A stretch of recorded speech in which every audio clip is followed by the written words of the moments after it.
Good morning guys, may pakilala lang ko sa inyong bagong unit.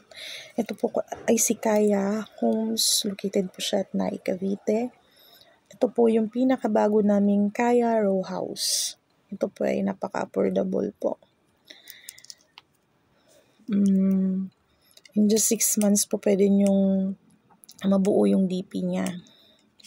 Bali po, ang DP po pala niya nasa 38,785 pesos. Yun po yung kabuuang DP niya. Reservation fee naman po is 3,000 lang. So, balik po tayo dun sa down payment. Ang down payment po may dalawang term siya. Pwede nyong bayadan siya for 6 months or 9 months. Depende po sa inyo yun.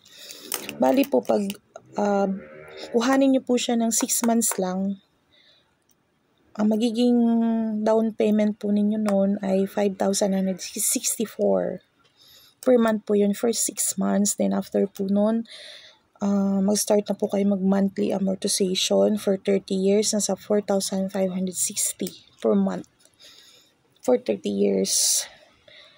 Through Pag-ibig financing po ito. And ang required income naman po natin dito ay nasa 13,000 lang po.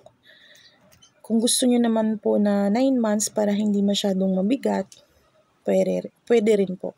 Nasa 3,976 yung per month for 9 months. And after po nun, same pa rin, amortization ninyo nasa 4,560. Ayan po. May bahay na po kayo. Ito siya. Naka-jealousy na. Tapos, provision for 1 bedroom, 1 toilet and bath. Yan po si Kaya. If ever po na gusto nyong makita si Kaya in person, meron po kaming free tripping and meron po kaming shuttle. Magpabook lang po kayo, mag-PM lang po kayo sa akin. May provided po ako dito na number and contact nyo na lang po ako.